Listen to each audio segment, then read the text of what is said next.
오늘 우리에게 주신 하나님 말씀은 스바냐 2장 4절부터 15절까지의 말씀입니다. 구약성경 1306면 7면에 있습니다. 스바냐 2장 4절부터 15절까지 우리 한 목소리로 봉독합니다. 스바냐 2장 4절부터 15절까지입니다. 우리 함께 읽습니다. 시작. 가사는 버림을 당하며 아스글론은 폐허가 되며 아스돗은 대낮에 쫓겨나며 에그론은 뽑히리라. 해변 주민 그렛 족속에게 화 있을진저 블레셋 사람의 땅 가나안아 여호와의 말씀이 너희를 지나니 내가 너를 멸하여 주민이 없게 하리라. 해변은 풀밭 같으여 목자의 움막과 양떼의 우리가 거기에 있을 것이며 그 지경은 유다 족속의 남은 자에게로 돌아갈지라. 그들이 거기에서 양떼를 먹이고 저녁에는 아스글론 집들에 누우리니 이는 그들의 하나님 여호와가 그들을 보살피사 그들이 사로잡힘을 돌이킬 것임이라. 내가 모압의 비방과 암몬 자손이 조롱하는 말을 들었나니 그들이 내 백성을 비방하고 자기들의 경계에 대하여 교만하였느니라. 그러므로 만군의 여호와 이스라엘의 하나님이 말하노라. 내가 나의 삶을 두고 맹세하노니 장차 모압은 소돔 같으며 암몬 자손은 고모라 같을 것이라.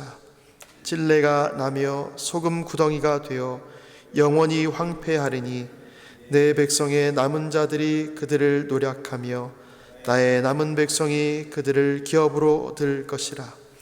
그들이 이런 일을 당할 것은 그들이 만군의 여호와의 백성을 회방하고 교만하여졌음이라.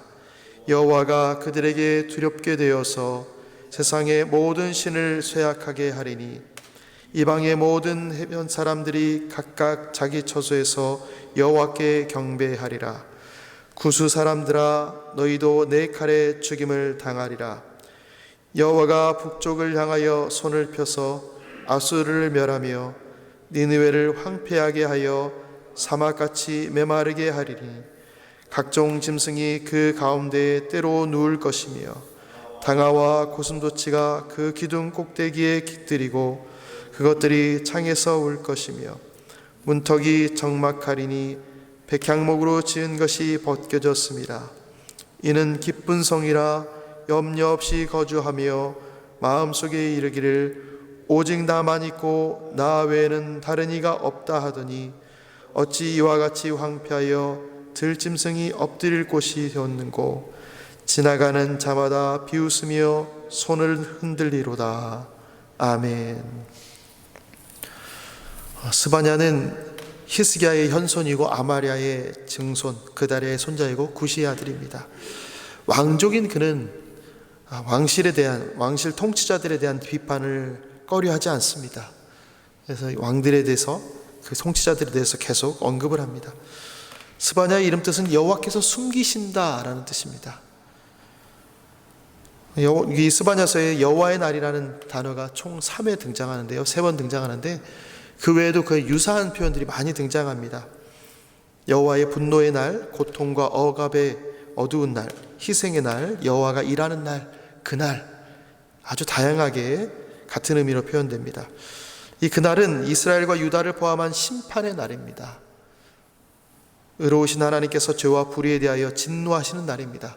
웃음과 기쁨이 사라지는 날이요 애곡과 고통이 많은 날이며 광명이 사라지고 어두운 암흑이 덮이는 날입니다.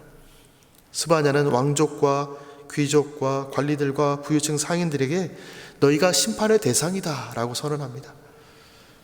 이스라엘 백성들이 다 있지만 특별히 이들에게 선언합니다. 죄인에게는 심판이 되는 그날인데 또한 그날은 어떤 날인가? 유혹과 고난을 이겨내고 신앙의 순수성을 지킨 의인들에게는 구원의 날입니다. 승리의 날입니다. 회복이 일어나는 희망의 날입니다. 누군가에는 심판의 날이지만 누군가는 삶이 다시 시작되는 날입니다. 흩어졌던 이스라엘이 다시 모이는 날이고 이스라엘을 괴롭히는 자들이 징벌을 받는 날입니다. 이스라엘의 이름이 조롱거리가 아니라 천하 만민 중에 다시 빛나는 날이 그날입니다. 하나님이 이 심판을 얘기하시면서도 하나님의 일을 이루시기 위해서 남은 자들을 줬다. 남은 자가 있다라고 말씀하십니다. 그들은 하나님의 긍휼하심을 얻어서 살아남았습니다. 새로운 이스라엘을 위해서, 새로운 이스라엘을 세우기 위해서 살아남은 자들입니다. 남겨진 자들입니다. 회복을 위해 여호와께서 숨기신 자들입니다. 이스라엘의 회복을 위해 그들을 숨기셨습니다. 스바냐서는 대칭 구조입니다. 글의 앞뒤가 맞닿아 있습니다. 그래서 이 스바냐서의 중심이 되는 내용은 어제 살펴본 2장 1절에서 3절입니다. 그 내용은 회개하라는 것입니다. 모이고 여호와를 찾으며 공의와 겸손을 구하라. 이 회개를 촉구하는 내용 앞뒤로는 열국에 대한 심판의 내용입니다. 오늘 본문이 그런 내용이죠. 심판에 대한 내용입니다. 오늘 본문 2장 4절부터 7절까지는 블레셋에 대한 예언입니다. 블레셋이 심판을 받는데 그들이 멸망당하는 이유를 딱히 언급하지는 않았습니다. 왜 블레셋이 심판받는가? 이유는 없지만 우리는 이 내용을 대략 역사서를 통해서 알고 있습니다. 그들은 하나님을 따르지 않았습니다. 유다 민족을 압제했습니다. 괴롭혔습니다. 하나님은 그들을 치셔서 멸하여서 주민이 없게 하시겠다라고 말씀하십니다. 그리고 그 지경이 유다족 속의 남은 자들에게로 돌아가게 될 것이다 라고 말씀하십니다. 너희는 사라지고 유다족 속이 그 땅을 차지하게 될 것이다, 이런 이야기입니다. 남은 자들로 풍요롭고 안락한 삶을 누리게 하시겠다는 것입니다. 이 누림이 어떻게 시작되는가? 여호와께서 그들에게 가까이 오셔서 보살피기 때문에 이스라엘 백성들이 누리게 될 것이다 라고 말씀하십니다. 이스라엘 백성이 돌아와서 그 땅을 차지해서 너희가 평안하다가 아니라 내가 너희와 가까이 있어서 너희를 보살펴 주기 때문에 너희는 여기서 평안히 누리게 될 것이다 라고 약속하십니다. 유다의 남은 자들은 여호와의 공의를 행하며 그를 열심히 찾았습니다. 그리고 심판날에 가까스로 목숨을 건졌습니다. 하지만 그들의 삶은 포로의 고통스러움과 나라 잃은 서름을 짊어져야만 했습니다. 그 기간이 짧지는 않습니다. 하지만 영구적이지도 않습니다. 그 같은 상황에서도 하나님 앞에서 신앙을 신실하게 지키고 하나님을 찾고 구하는 삶을 사는 자들, 이들 하나님은 남은 자라고 이야기하십니다.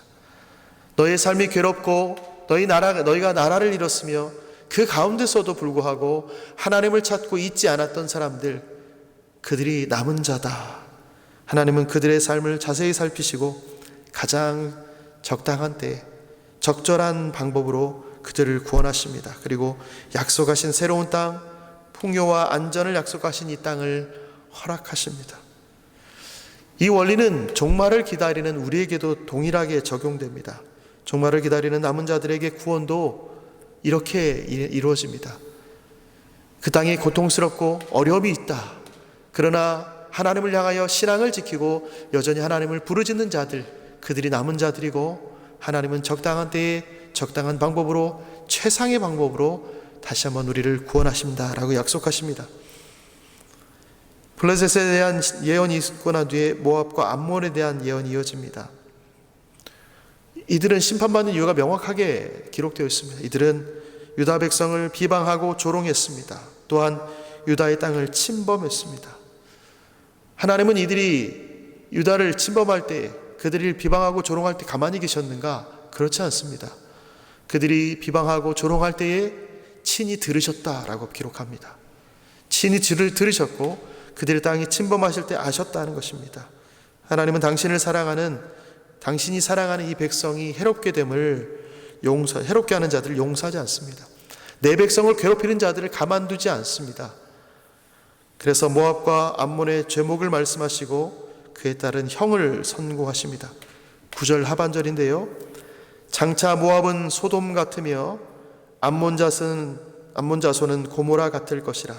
찔레가 나며 소금 구덩이가 되어 영원히 황폐하리니. 처참한 멸망을 선언하십니다.